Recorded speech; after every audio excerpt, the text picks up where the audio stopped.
का लहर है, लेकिन वहीं विपक्ष अपना अपना प्रक्रिया दे रहा है।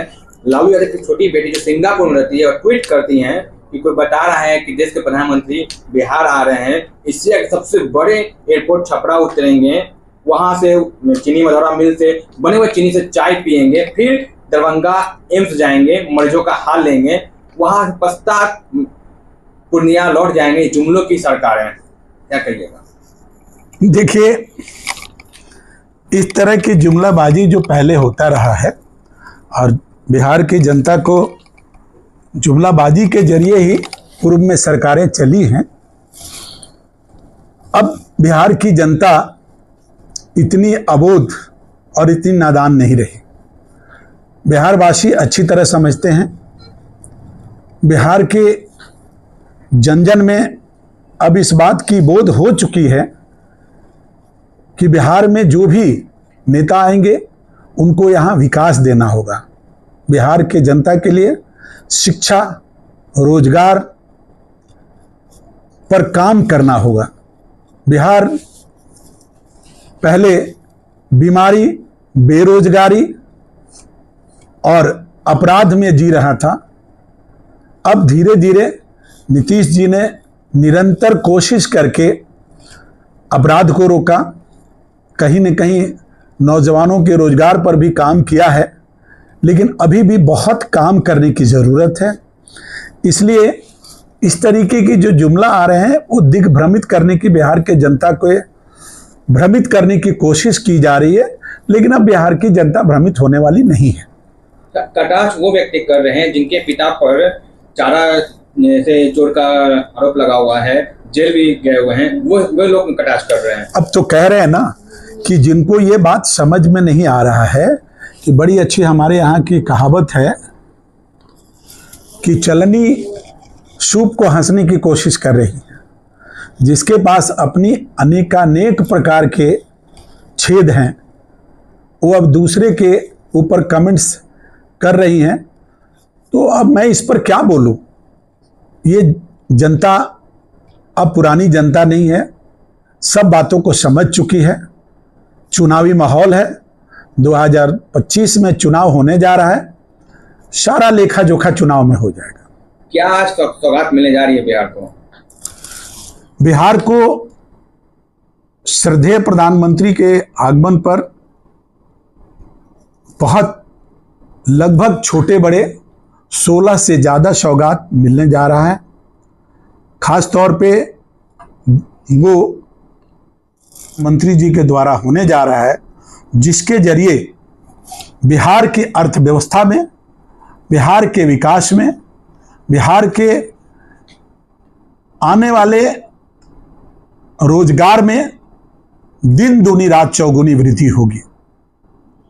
जिस दिन हमारा बिहार इंटरनेशनल यातायात से जुड़ जाएगा तो निश्चित तौर पे यहाँ पर बड़े बड़े उद्यमी भी बिहार में आएंगे और उद्यम भी लगाएंगे, जिससे बिहार में रोजगार की और आर्थिक सुदृढ़ता की बहुत बड़ी स्कोप दिख रहा है। और प्रधानमंत्री का जो बिहार के लिए सौगात है अभी, यह सब सौगात आने वाले दिनों में बिहार के भविष्य को उज्जवल करेगा। पटना में तिरंगा यात्रा भी है, जगह जगह पोस्टर लगी है ऑपरेशन सिंदूर को लेकर, लेकिन कुछ जगह ऐसी पोस्टर लगी है कि इस बार जातीय जनगणना की सरकार। देखिए, है क्या कि इस वक्त हिंदुस्तान में, बिहार में, हमारे यहाँ हुआ क्या है कि जो तरक्की कर चुके हैं वो करते जा रहे हैं, जो आगे निकल गए हैं वो आगे निकलते जा रहे हैं, और जो दबे कुचले हुए हैं, पिछड़े वर्ग के, अति पिछड़े वर्ग के लोग हैं, वो जो दब गए हैं वो दबते चले जा रहे हैं। तो निश्चित तौर पे जनगणना होना चाहिए, और जनगणना होने से यह बात सामने आएगा कि किस जाति के, किस धर्म के लोग अभी तक कितनी विकास कर चुके हैं, कितनी संख्या है। कहीं न कहीं केंद्र की सरकार या बिहार की सरकार जब उनकी भागीदारी के बारे में सोचेगी, या उनकी अर्थव्यवस्था को मजबूत करने के बारे में सोचेगी, या बिहार की कुछ ऐसे जगह हैं जहां कि बहुत अधिक समुदाय के लोग आज भी जो बिहार की समृद्ध सेवाएं हैं उससे वंचित हैं, उन्हें नहीं मिल पाए।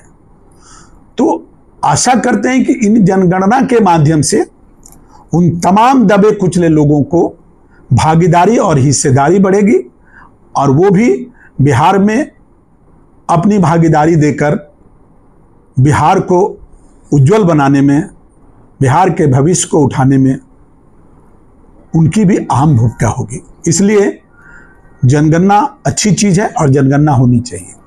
मोदी जी के हनुमान कहे जाते हैं आपके नेता राष्ट्रीय अध्यक्ष चिराग पासवान। चुनावी वर्ष है, क्या लगता है कि कितनी सीटों पर बार फाइनल होगी? मैं इसके पूर्व में भी बार बार बोलता रहा हूं और अभी भी बोल रहा हूं, अधिक से अधिक सीट हम लोग चाहते हैं कि मिले और हमारे नेता श्री चिराग पासवान जी आज के उभरते हुए नेता हैं, बिहार के जन जन कण कण में बस चुके हैं। हमारे अलायंस के सभी लोगों ने विचार करके और हमें जितना अधिक सीट देंगे हम लोग निश्चित तौर पर उस तमाम सीट पर जीत हासिल करके और हमारे नेता के नेतृत्व में प्रमंडलीय बैठक होने जा रहा है। चूंकि 2025 में इलेक्शन होना है तो निश्चित तौर पे अब इस तरह के आयोजन हम लोगों के बीच की जा रही है कि बिहार के कोने कोने से लोग, जितने भी कार्यकर्ता हैं और जो भी कोने कोने से जनता है, वो लोग आ रहे हैं और हम लोग एक तमाम बिहार के विषय पे, चुनावी मुद्दों पर, बिहार की समस्याओं पर वहाँ बातें होगी और आम जनता तक, जन जन तक हम कैसे पहुँच सकें, उनकी कठिनाइयों को सुन सकें, उनके कठिनाइयों को दूर करने के लिए हम क्या योगदान दे सकें, इस पर वहाँ चर्चाएं होगी और इसी के लिए ये प्रमंडलीय बैठक की जा रही है और इस बैठक में एक विशाल जन समूह इकट्ठा होने जा रहा है। आप भी अपने क्षेत्र में लगातार मेहनत कर रहे हैं और क्या लगता है कि आपका भी आपके नाम पे मोहर लगने वाला है? ये हमारे शीर्ष नेता तय करेंगे। हम अपनी सच्ची लगन और श्रद्धा के साथ मैं पार्टी के बीच काम कर रहा हूं, अपने क्षेत्र में भी काम कर रहा हूं। पार्टी मुझे जैसा समझेगी, अगर पार्टी ने मुझे टिकट दिया तो मैं चुनाव लड़ूंगा। धन्यवाद।